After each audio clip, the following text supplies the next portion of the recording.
আজকে আমি আপনাদের জন্য একটু হেলদি ওয়েতে, যেহেতু পুষ্টিবিদ, তাই চিকেন টমেটো উইথ জিঞ্জার। এই রেসিপি করতে আমাদের কি কি লাগছে আমরা একটু দেখে নিচ্ছি। আমার এখানে চিকেন লাগছে, হচ্ছে এটা আমরা পরিমাণ মতো, যতটুকু পরিমাণে আমরা আর কি পরিবারের জন্য তৈরি করব সেই পরিমাণে নিব। আমি এখানে হচ্ছে টমেটো নিয়েছি, কিছু হচ্ছে ধনেপাতা নিয়েছি, আদা কুচি এবং মরিচ ফালি করে নেওয়া হয়েছে। ইনগ্রেডিয়েন্টস খুবই কম। হ্যাঁ, সেটা আমি দেখতে পাচ্ছি। এখানে রয়েছে আপনার লবণ আর তেল আর বসুন্ধরা গুঁড়া মশলা, সবকিছুই রয়েছে। আপনার যখন যেটা লাগবে আমি আপনার সামনে হাজির করব। তাহলে আমরা চলে যাচ্ছি মূল রান্নায়। আর দেরি না করে, এই যে চিকেন আপনার, আমি প্রথমেই যেটা করব, আমি চুলাটা অন করে নিচ্ছি। আমি একটু পরিমাণ মতো তেল হচ্ছে আমরা একটু অবশ্যই দিব। প্যানটা গরম হয়ে যাক, দেন আমরা দিয়ে দিচ্ছি।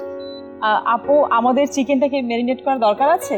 আমি এটাকে ম্যারিনেট করতে চাচ্ছি না, আমি একটু ফার্স্ট ওয়েতে রান্না প্রিপারেশনটা দেখাতে চাচ্ছি। কারণ সারাদিন রোজা রাখার পরে যদি একটু সিম্পল ওয়েতে আমরা রান্নাটা করি, সেটা আমাদের হেলথের জন্য বেনিফিটস আনবে। আর হচ্ছে একটু ফার্স্ট হলে আমাদের সেই প্রিপারেশনটা আরো ইজি হবে রোজার সময়। খুব প্যানটা গরম হয়ে গেছে, আমি তেল দিয়ে দিচ্ছি আপনাকে 2 টেবিল স্পুনের মতো। 2 টেবিল স্পুনের মতো। এর থেকে আমরা যদি আরেকটু কম দিতে পারি এটা আমাদের জন্য ভালো। আচ্ছা, একটু গরম হয়ে আসলে আমরা একটু লবণ এটার মধ্যে দিয়ে দিব। তেলে দিয়ে দিচ্ছি লবণ। আচ্ছা, তেলে আমরা কেন লবণটা দিচ্ছি আপা? লবণটা দিচ্ছি কারণ আমি এটা হচ্ছে চিকেনের সাথে একটু ভেজে নেওয়ার চেষ্টা করব, চিকেনটা লবণের সাথে। আচ্ছা, আর হচ্ছে আমি এখানে যেটা বিশেষত্ব সেটা হচ্ছে কোনো ধরনের আদা বেটে না, জাস্ট হচ্ছে কুচি করে আমি দেওয়ার চেষ্টা করব।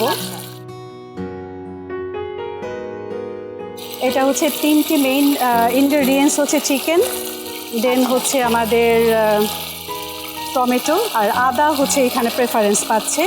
আর এখানে আমি কিন্তু কোনো ধরনের পেঁয়াজ ইউজ করছি না, আদা বাটা এই ধরনের কিছু ইউজ করছি না।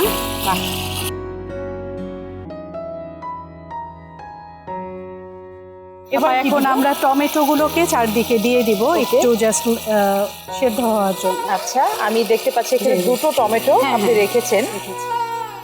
টমেটো কিন্তু হচ্ছে অনেক ভালো প্রপার্টিস আছে এটাতে। আমরা চিকেনটা তো জানি যে এটা হচ্ছে প্রোটিনের গুড সোর্স। আর হচ্ছে এটা আমাদের এই রোজার সময়ে যারা একটু হেলথ কনসিয়াস, যারা হচ্ছে ওয়েট লস জার্নিতে আছেন, তাদের জন্য কিন্তু এটা খুবই ভালো, আমরা এটা জানি। এবং এটাতে অনেক ধরনের নিউট্রিয়েন্ট আছে।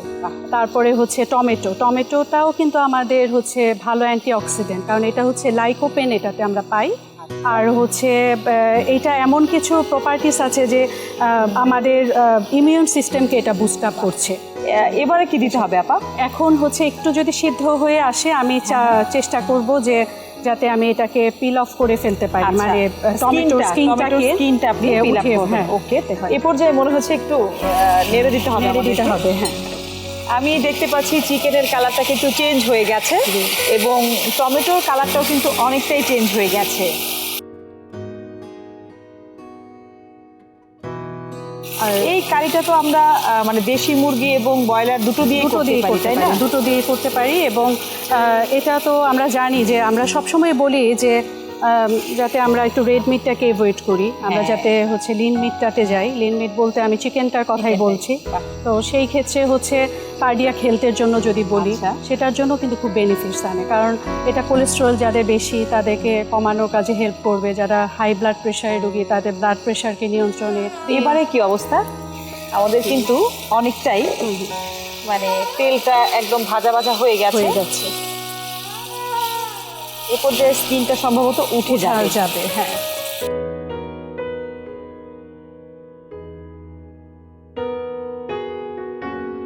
এখন আপা আমরা অল্প অল্প পরিমাণে একটু হলুদের গুঁড়া, একটু মরিচের গুঁড়া আমি দিয়ে দিয়েছি 1/2 টিস্পুন হলুদের গুঁড়া। এটা যার যার হচ্ছে পছন্দ মতো। কারণ হলুদ মরিচের গুঁড়ো এগুলো আমরা জানি যে আমাদের ডাইজেস্টিভ সিস্টেমকে আর একটু হচ্ছে ফাস্ট করে। কারণ শুধুমাত্র এখন আমাদের সেদ্ধ খাবার খেলে হবে না, উইদাউট অয়েলে খেলে হবে না। আপা একটু আমরা মরিচের গুঁড়োটা দিয়ে দিচ্ছি। কতটুকু দিব? জি আপা, একটু 1 টিস্পুন, আর একটু বেশি। জি ঠিক আছে, দিয়ে দিচ্ছি ধনিয়ার গুঁড়ো 1/2 টিস্পুন। জিরা গুঁড়ো দিয়ে দিচ্ছি হাফ জি, জি, টিস্পুন। জি। আমরা একটু ঢেকে দিচ্ছি। এটা ঢেকে রাখবো আমরা কতক্ষণ সময়? আমরা জাস্ট এটা 5 to আচ্ছা। 8 মিনিটসের মতো। তাহলে এর ভেতরে আমরা একটি বিরতি নিয়ে আসতে পারি। ওকে, প্রিয় দর্শক, আপনারা দেখছেন বসুন্ধরা গুঁড়া মশলা হেলদি কিচেন। এ পর্যায়ে নিচ্ছি ছোট্ট একটা বিজ্ঞাপন বিরতি। আশা করছি কোথাও যাবেন না, সাথেই থাকুন। দর্শক, আপনারা দেখছেন বসুন্ধরা গুঁড়া মশলা হেলদি কিচেন। ফিরে এলাম বিরতির পরে। আপা, কি এখন অবস্থা আমরা আমাদের? হচ্ছে একটুখানি হচ্ছে মাংসের মশলা এটার আপনি মধ্যে দেখেন আপা, আপনি কালারটা দেখেন। এবার কি লাগছে আপনার? আমরা অল্প পরিমাণে একটু মাংসের মশলা, আচ্ছা। এটা আমার ভালো লাগে তাই আমি ইউজ করি। দিয়ে দিচ্ছি 1 টিস্পুন। 1 টিস্পুন। ওকে, এখন আমরা হচ্ছে যেটা আমার আরেকটা মেইন ইনগ্রেডিয়েন্টস ছিল জিঞ্জার, আদা। সেই আদাটাকে কতটুকু দিব? হচ্ছে 1 টেবিল স্পুন। 1 টেবিল স্পুন আর একটু দিয়ে দিব, কারণ এটাই আমরা হচ্ছে একটু এটা বেশি প্রধান। দিব। হ্যাঁ, ওকে, ফাইন। এইবার একটু পানি লাগবে জাস্ট কষিয়ে নেওয়ার জন্য। রেডি করা আছে। আমরা কতটুকু দিব? 1 কাপ পরিমাণ, তাই না? অল্প পরিমাণে, আমি একটু মাখো মাখো রান্না করার চেষ্টা করি। ঠিক আছে। তারপর আমরা শেষ মুহূর্তে একটু কাঁচামরিচ আর হচ্ছে আমরা ধনিয়ার পাতা দিয়ে ফ্লেভারটা খুব ভালো থাকবে। আমি একটা জিনিস বলতে চাই, আমরা অনেক সময় অনেক কিছু জানি না, যেটা হচ্ছে যে আমরা চিন্তা করি হেলদি রেসিপি মানেই কিন্তু টেস্টলেস। ব্যাপারটা কিন্তু ওরকম না। মানে হেলদি রেসিপিও সুন্দরভাবে মজা করে রান্না করা যায় এবং খাওয়া যায়। আপা, কথায় কথায় আমাদের চিকেনটা সম্ভবত হয়ে গেছে। এখন আমরা হচ্ছে ধনে পাতাটাকে একটু দিয়ে নেড়ে চেড়ে নিব। মরিচ গুঁড়ো হচ্ছে এটা। জি, অলরেডি মনে হয় আমাদের প্রিপারেশন ডান। একটু আদা কিন্তু দেওয়া যেতেই পারে, দেখতে ভালো একটু লাগবে, দেখতে ভালো লাগার জন্য। সেটাই। আপা, তৈরি হয়ে গেল আজকে আমাদের রেসিপিটি। জানি না কেমন হয়েছে, আপনি একটু দেখে নেন। জাস্ট ওয়াও আপা, আমার ভীষণ ভালো লেগেছে। আপনি এত সহজভাবে এত হেলদি একটি রেসিপি করিয়ে দেখিয়েছেন। নিশ্চয়ই আবারও দেখা হবে অন্য কোনো হেলদি রেসিপিতে। ভালো থাকবেন আপা, ধন্যবাদ। ধন্যবাদ। দর্শক, দেখলেন তো তপতি আপা কত সহজে, এত ইজি, ঝটপট হেলদি রেসিপি তৈরি করে দেখালো। আমার মনে হচ্ছে আপনাদের ভীষণ ভালো লেগেছে।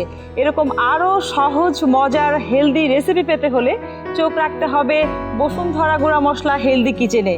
পরবর্তী এপিসোড দেখার আমন্ত্রণ জানিয়ে শেষ করব আমাদের আজকের আয়োজন। ততক্ষণ পর্যন্ত ভালো থাকুন, সুস্থ থাকুন, আমাদের সাথেই থাকুন। ধন্যবাদ সবাইকে।